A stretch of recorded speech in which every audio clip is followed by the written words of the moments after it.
Hello there, and welcome to my Unsafe Spaces. I'm Randy Cross. This week's show, we'll have a nice little interview with Chris Nowinski from the Concussion Legacy Foundation up at Boston University and catch up with some of their recent announcements, at least as of yesterday, and talk a little bit of youth football with Chris, too. We're going to go over the NFL playoffs. We're going to talk a little bit of sports in general. We'll have a feel-good story, and then we'll wrap it up and go about our business. What do you say? But football, in fact, specifically NFL playoff football, is the subject of my opening monologue.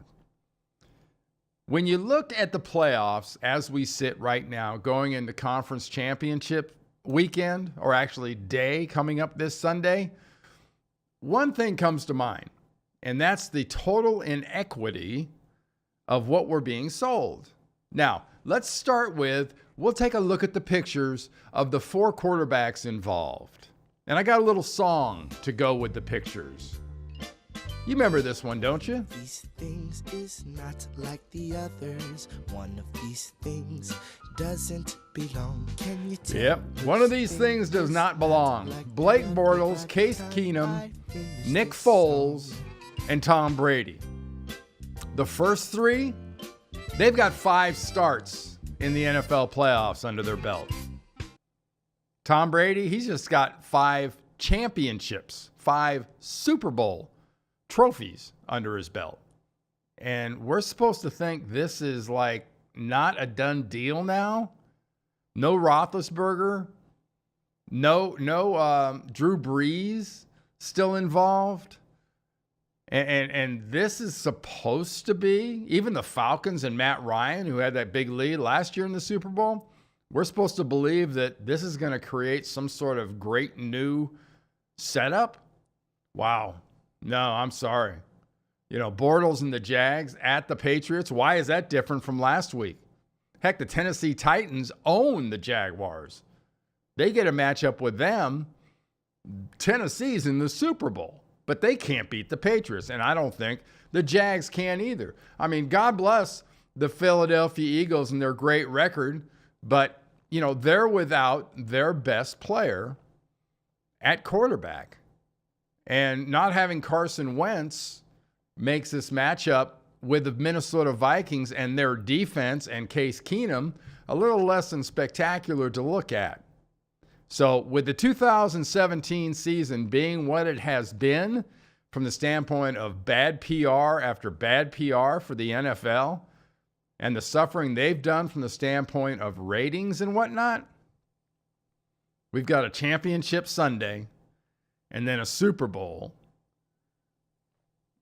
Unless something otherworldly happens in these 2 games, you're going to have a dull thud, so what, Patriots again, and that's not going to help make or establish any new fans for the NFL. Not even close. And I just want to point this out because I think the whole thing is just sort of sad. All right, let's move into a little football review. And when I say football this time of the year, yep, that's NFL playoff football and what happened on the divisional weekend in the NFL playoffs.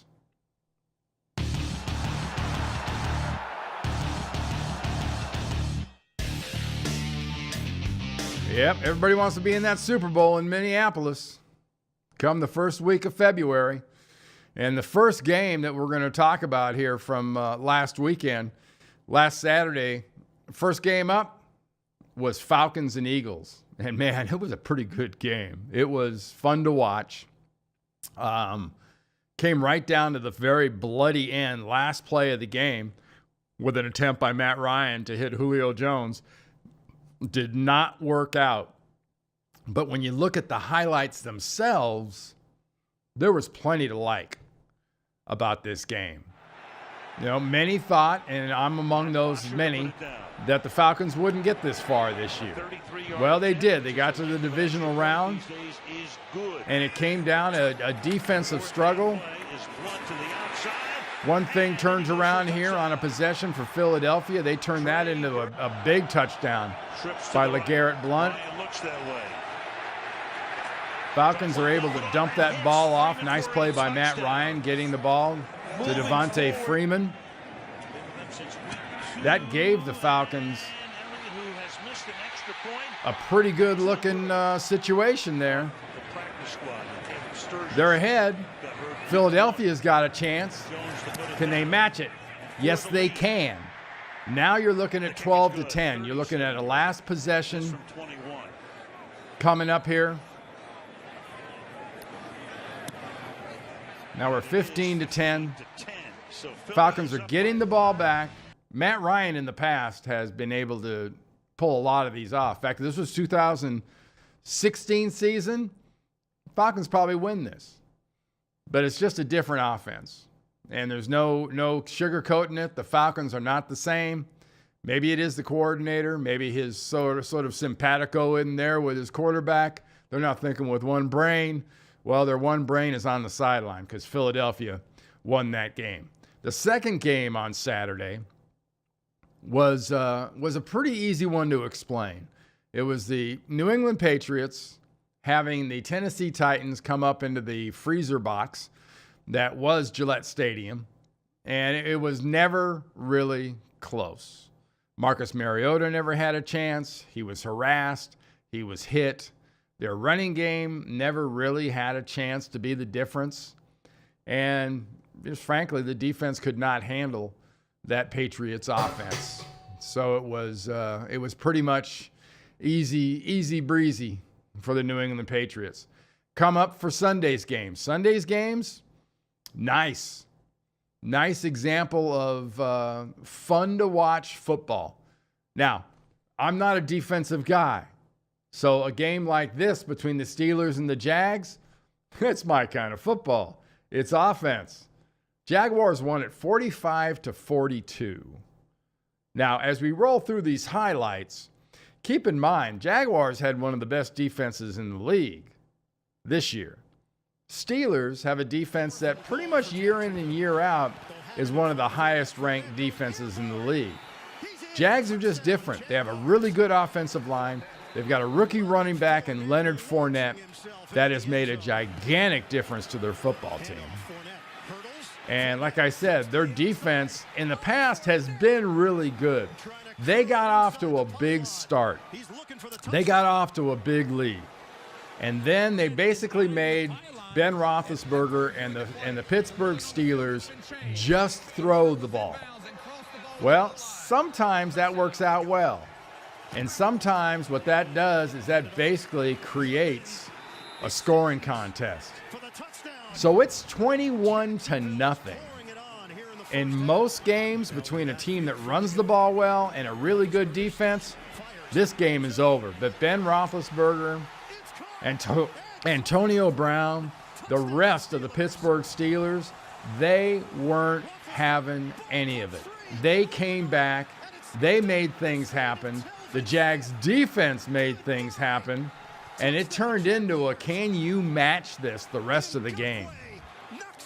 And I don't mean can you match this because this defense is going to score a lot. I mean offense on offense. That meant Blake Bortles against Ben Roethlisberger. And Ben Roethlisberger was dropping dimes. That one to Martavius Bryant. What a fun game to watch. Heck, I bet it was a great game to be at. Now, if you're a coach, especially if you're a defensive coach, this is not your favorite kind of football. Because Pittsburgh couldn't stop the Jags, and Ben Roethlisberger and the Pittsburgh offense just kept matching. It was a 14-point lead, and they'd cut it to 7. Then they'd drag it back out to a 14-point lead. Tommy Bohannon, ex-Wake Forest, there he goes. Then they drag it back. It's a 14-point lead. Hey, about to be a 7-point lead. Now, a field goal makes it a 10-point lead. That was really the difference in this football game right there with that field goal, because they matched the score, but Pittsburgh could never quite catch up. Congratulations to the Jacksonville Jaguars. They're on to the championship game, like I said earlier. And the Pittsburgh Steelers, as any team that scored 42 points in a game that was 45-42, they fired their offensive coordinator. Go figure. Defensive coordinator and their defensive head coach still have a job. Woo. Man, I don't know about you, but this BS alert is going off heavy here. Unbelievable. Well, if you like that game and how close that game was, then you had to be crazy about what happened next in Minneapolis, up at the new stadium, which will be the site of Super Bowl 52, between the Saints and the Vikings. Drew Brees, Case Keenum. On the cover of it, if it comes down to a last-second drive, it comes down to put it on the backs of the quarterback, man, you got to love Drew Brees, right? Well, this game went back and forth and back. And initially, it kind of looked like we could have another game a little bit like that Eagles-Falcons game. We could see some defense in this one. Vikings get off to that quick lead. They throw an interception. I mean, Drew Brees was on it. He started a little bit rough. Anthony Barr, ex-UCLA, thank you very much. It's 10-0. Now it's 17-0. Remember 21-0 earlier in that Jag-Steeler game? 17-0. But if you're just going to make Drew Brees throw the ball, thank you very much. He can throw it as well as anybody out there. Anybody, including the guy in New England. Now New England's going to get themselves a turnover. And you looked at this game, it kept going back and forth, back and forth. New Orleans edges back up. New Orleans edges ahead. Minnesota ties it. These last, 3-4 minutes, unbelievable amount of score changes, unbelievable amount of action. Fantastic near play. A long field goal to put the Vikings up. Be honest, minute 29, you had to say, man, you give Drew Brees a chance to beat you with a field goal, he's going to cut out your heart. Lutz puts it through the middle. Saints have a lead. Now this play, 10 seconds left to go in the game. You're throwing to the sideline. How many times have you seen this highlight? That does it. Vikings going to the championship game. All about one simple thing. It's a play you make a million times. It's a play that's fundamentals. The rookie Williams, the defensive back, ducked his head, missed the tackle, and now his team is home for the playoffs instead of getting ready to go to Philadelphia to play the Philadelphia Eagles. Classic ending, one of the best endings I've ever seen in a playoff game. And one heck of a way to end this divisional weekend. And we're getting closer and closer to the middle of the screen, which is that Super Bowl 52 in Minneapolis. Got Philly and Minnesota, got New England and Jacksonville. I think this thing's done. Like I said earlier, this thing's a done deal, and the Patriots get themselves another Super Bowl trophy, but I'll let them play the next two games, I guess. But for me, I have almost zero interest in this the way it's going now. Coming up next, we're going to be talking to Chris Nowinski from the Concussion Legacy Foundation up at Boston University and catch up with some of their latest announcements and initiatives.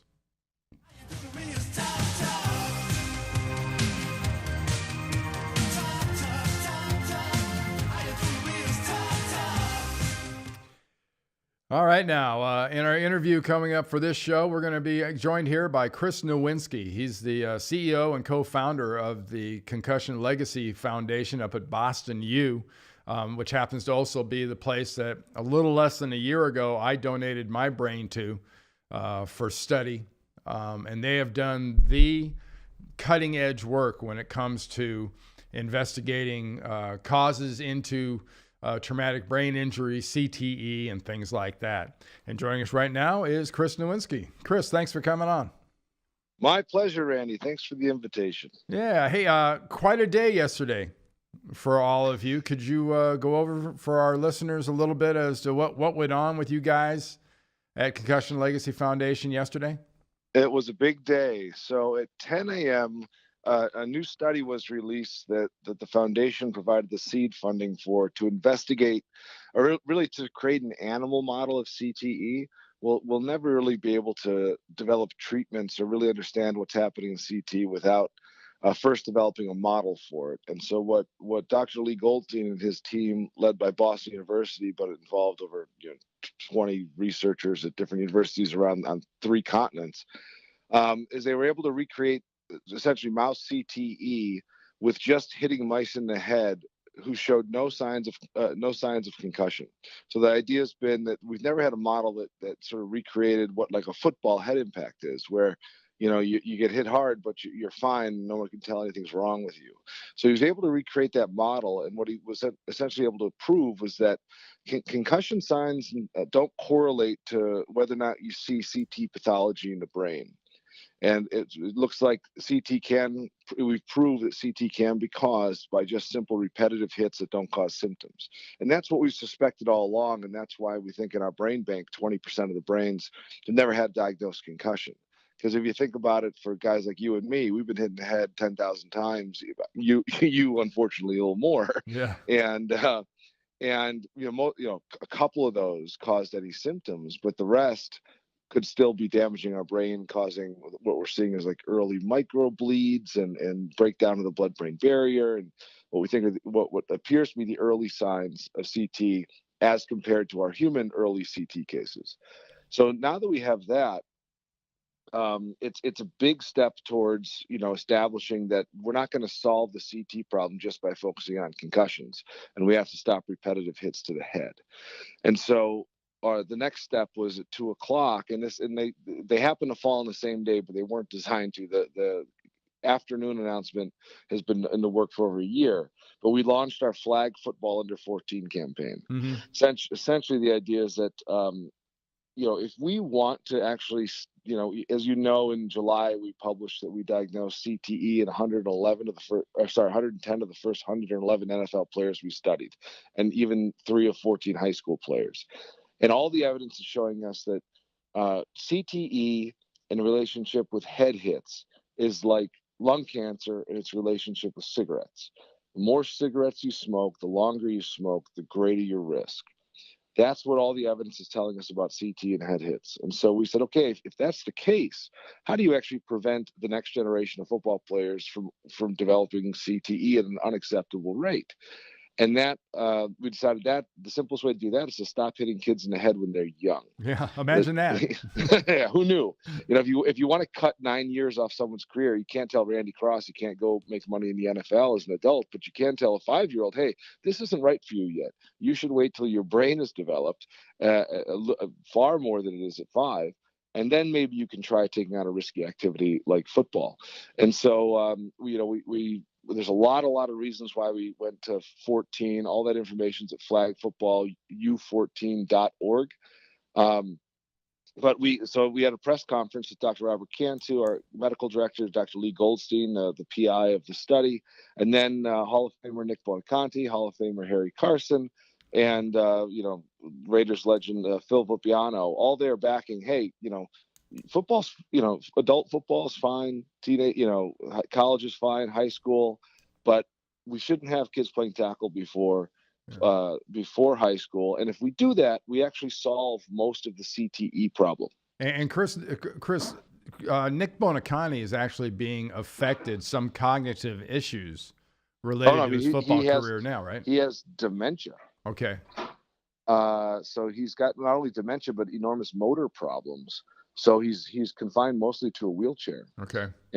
But he's still, he was a brilliant man in his prime, And so he begged us to come to this press conference. We were worried about the trip being too much for him, but he said, he told his wife, he goes, I refuse to shoot a video to support this campaign. I am coming to the press conference. And he said to parents, I beg you, don't let your kids play tackle football till high school. Yeah, you and I started talking about this a little bit last year when I was donating my brain, because I didn't start till the 9th grade. And I really see nothing wrong, and not for nothing, but I don't see the value of playing football physically to your body, whether it's a knee or a shoulder or an arm or your brain, of playing football before then. Yeah, and I'm the same way. I mean, even though I topped out in college, I didn't play until 9th grade, and if you're an athlete, it's a game you pick up very quickly. And I agree. The way I think about it now is it's sort of insane to ask a child to play football the way we played it before they can develop upper body strength. Because I remember, like, the way I played football as a freshman in high school when I couldn't bench press my own weight, and as a senior in college when I could, and my weight was a lot higher. Yeah. You could use your arms to protect your head. If you can't push, you can't protect your head from getting hit when you're blocking. And so I think it's just cruel to ask a child who's got a gigantic head relative to their body. Their head to body ratio would be like you in the NFL with a head 4 times larger. Nobody would think that's a good idea to go try to bank. It's called a bobblehead. Right. Yeah. It's just that everything is so obviously wrong about youth tackle football is a good idea for a child. I mean, we made the point in the press conference, when you sign your 5-year-old up, they might be 40 pounds, and you're putting a 4-pound helmet on their head and asking them to run around and fall a lot, right? That's the equivalent of when you played. How heavy were you in the NFL? I got up to about 290. Can you imagine having a 29-pound helmet on your head and trying to not only hit people but fall and keep your head from smacking off the ground? Mm-hmm. It's insane. It's truly insane. Hey, it was some of the research that's going on, and I try to keep up as much as I can with a lot of things, especially with, I've got a little bit of more of a personal connection thanks to you and the Concussion Legacy Foundation, donating my brain, but also my old teammate Dwight Clark was diagnosed about 1.5 years ago with ALS, and it's fairly rapid onset ALS. But I've been studying and keeping up with things coming out. Are we starting to see a little bit of not a joining, but things like Parkinson's, ALS, CTE, they're all brain related, obviously. Are there any threads that are starting to come together as to some of these things having a lot of things in common? Yes, and I think that the most relevant one and the one that actually has probably the most research at this point is that connection with ALS. So basically the idea is trauma can open up a lot of problems. We see some aspects of Alzheimer's, increased beta amyloid plaques in the brains of CT victims, but not the diagnostic criteria for Alzheimer's. So there's common mechanisms and pathways when you start hitting someone in the head that you can create degeneration. But ALS is interesting because Dr. Ann McKee really made that discovery in 2010 when she was looking at NFL players who died of ALS and seeing that they really appeared to have CTE, and sort of an aggressive type of CTE that affected areas that were in control of your motor systems, and they would create ALS symptoms. And so they call it basically like CTE-motor neuron disease. And since she made that discovery in 2010, published it, we've identified, well over a dozen more cases where, and the great thing about having Dr. Ann McKee leading this is she also runs the VA's National ALS Brain Bank. So basically, when you think of ALS, it's a clinical syndrome that there's a lot of ways to get to. Mm-hmm. There are a lot of environmental exposures, genetic exposures that can get you to that. So she identified that trauma appears to be a way that you can get to ALS clinically. And then what was been interesting is since then, there's a study published on Monday that used brain bank tissue from our brain bank, and the doctor established that the ALS and CTE tau have a common pathway. So he basically created a mouse model for CT and ALS. And so it's very complex. I Yeah. won't explain the details here, but that it's becoming clearer and clearer that CT and ALS are linked and if you've had head trauma in some cases, and that that it's probably why NFL players, as we know today, have been diagnosed with ALS at 4 times higher rates than the normal population. Wow, that's something. Hey, I can't have you on without also getting back sort of around towards concussions and head injuries. You've been extremely active social media wise around specifically the NFL and some of the concussion things that we've seen, their so-called concussion protocol, which my involvement now football wise has been much more over on the college side. College football does a significantly better job of not only teaching things that have to be done, changing tackling techniques, blocking techniques, and whatnot, but also the way they manage, it seems, the protocol within the game. What's your general impression of what the NFL has been doing and what they should be doing from a protocol standpoint? Yeah, I'm not entirely sure that I would say that college is better than the NFL. Mm-hmm. I think there's a lot less scrutiny on college, and I think teams get away with a lot when I watch games because the kids are a little more faceless and no one's really paying attention to whether or not they're going back in when they shouldn't. But that being said, it's been a very interesting year for me with. Well, I will say, Chris, in college, they will take a player off the field into the locker room and check them out. Almost, in my experience, nearly 100% of the time when it's something fairly obvious, where you can't say that in the NFL. No, and the flaw in the protocols, the design in the NFL is that you don't actually have to take them to the locker room most of the time, right? So the NFL's created a protocol situation where they have their new tents. They love their blue tents. The pop-up. Yep. Yep. And unless you exhibit some egregious signs of concussion, which are rare, like being knocked out, or now they had to change it mid-season. Now falling over when you get up, or showing the fencing posture, which means you have a brainstem injury and your arm sticks straight out when you're unconscious. You don't show those. You don't necessarily have to go to the locker room, and they do a really cursory 3-minute exam in the tent that's going to let most things go by, and that's the choice that they've made. And it's letting a lot of people get back into the game who are diagnosed after the game with a concussion. So the NFL has sort of made a decision that it doesn't want a conservative protocol, and that might be a decision that's by the players and the league. Mm-hmm. But what we have right now is not a gold standard. It's not something that should be matched by kids. It's not something that should be matched at the high school level.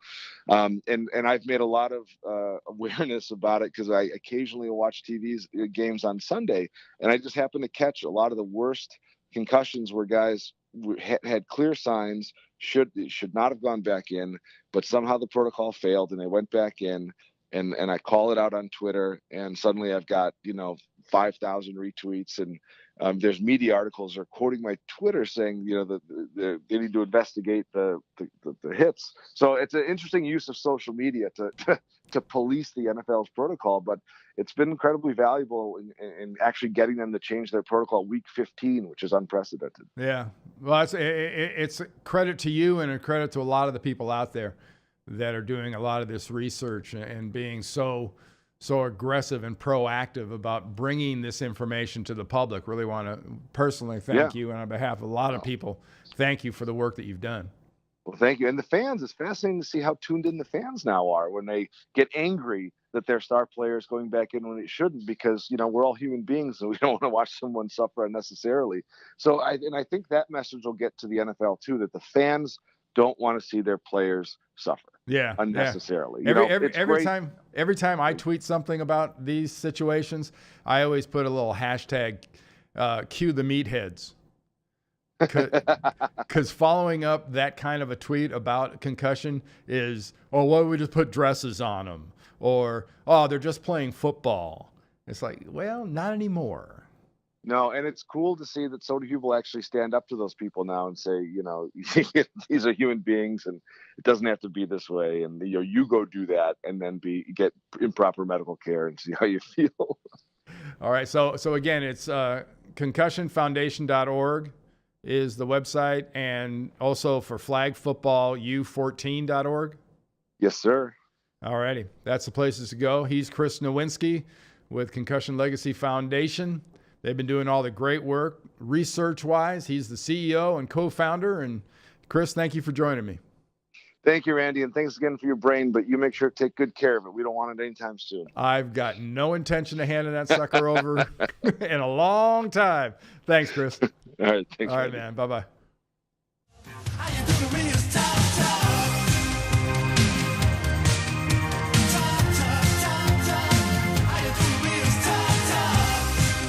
Fantastic stuff there from Chris Nowinski. Again, it's concussionfoundation.org is the website to go to get more information on Chris's organization. Let's go into right now a couple of stories in the world of sports that caught my eye this past week.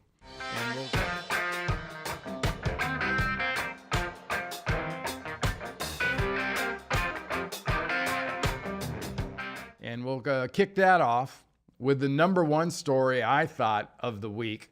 And that was the alleged ICBM alert that went out and notified people in Hawaii that there was going to be a bomb hitting them soon.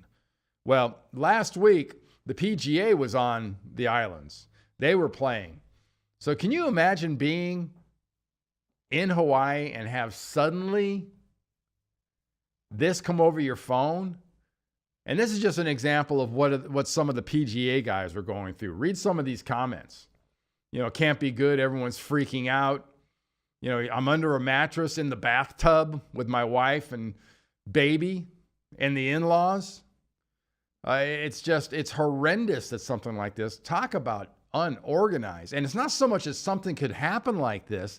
Let's be realistic. It took them 38 minutes to get an alert out and tell people it was an all clear and this was a mistake. Let's catch this quick news item about this. All personnel take shelter immediately. Just after 8 a.m. in Hawaii, pandemonium in paradise. Hysteria triggered by a false alarm. The terrifying message screamed across cell phones throughout the state. Ballistic missile threat inbound to Hawaii. It took 38 minutes for a correction to be texted out, twice the time it would take for a missile to reach Hawaii from North Korea. An apology from officials here for a system designed to save lives, instead turning them upside down. There is no threat. We are the threat, or at least we being the disorganized state-run agency that issued A, the alert, and B, took 38 minutes to make a simple flippin' phone call. Isn't it that easy? Aren't you initially hooked up anyway through that alert system to the powers that be that send out these kind of radar alerts, these rocket watches? 38 minutes? Why does it take that long?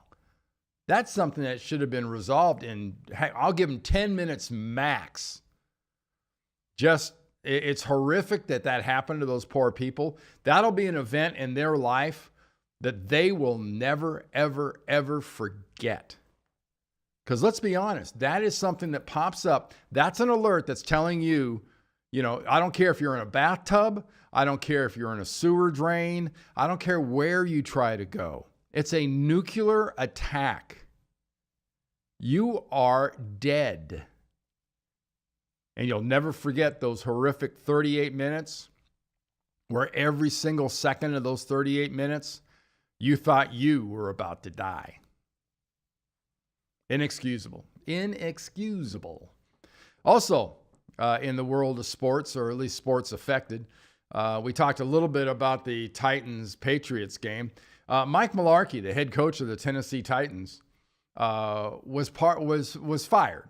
They say part ways. We agree to disagree. All that other garbage. This is an example of what bad NFL organizations do. Bad NFL organizations make these kind of changes. You go to the divisional round of the playoffs and then you fire your coach? What kind of high school-like stuff is going on behind the scenes? Somebody wasn't kissing the right butts? Well, let's check out this video. Good afternoon. After numerous conversations with Amy, we have decided to part ways with Mike Malarkey as our head coach. I'd like to thank him for all he's done for this team, this community, and wish him the best moving forward. Well, the top candidates out there for head coaching jobs are taken. Josh McDaniels, the offensive coordinator for the New England Patriots, he's going to the Colts. Matt Patricia, the defensive coordinator for the Patriots, he's going to the Lions. Pat Shurmur from the Minnesota Vikings, he's going to the Giants. These are all alleged, it's supposedly, not finalized yet, but supposedly done deals. So who's going to be the head coach of the Tennessee Titans? You going to go retread? You're going to go way out of the box and hire somebody that no one really expects? Or are you just going to admit you made a huge mistake and try to get one of these best subjects, best nominees that are available? Highly unlikely. This is why Tennessee was so stable for so long under Jeff Fisher, and whether you liked Fisher or you hated Fisher or you didn't think much of Fisher, they were consistently in the playoff picture. They were consistently a team you had to deal with. And this is the kind of garbage that happens when you're A, bad team, and B, going to stay a bad team. Poor decisions by ownership and the front office at a time you could least afford to do it. Just very unfortunate. Hey, well, it's getting to be the end of January here pretty quick. We're ramping up towards the Super Bowl, which will be the first week in February. You do know what that means, right?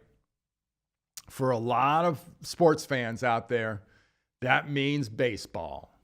And specifically, that means spring training. Spring training, that wonderful time of the year. It always starts off with pitchers and catchers. Yeah, you can't get a tee time in Florida or Arizona during this month or so period, because all the baseball players, they play baseball in the morning, they play golf in the afternoon. But that's spring training. Look, that's not training camp in football. That's a fantastic situation. You basically get to start your year off with about a month-long vacation. Pretty cool. And spring training's a great tradition in baseball. Now, one of the things I hate about it is how many times are you going to read about the smell of fresh cut grass? That's why we're showing the lawnmower here. That's people's association with spring training. The smell of fresh cut grass. That smells like a weekend job I had to do for my parents. Doesn't smell like baseball. I just hope I didn't run over anything bad. All righty. That'll do it for our little sports commentary. Let's move down. Let's move now into our feel-good story and cue Mr. Hamster in the watermelon.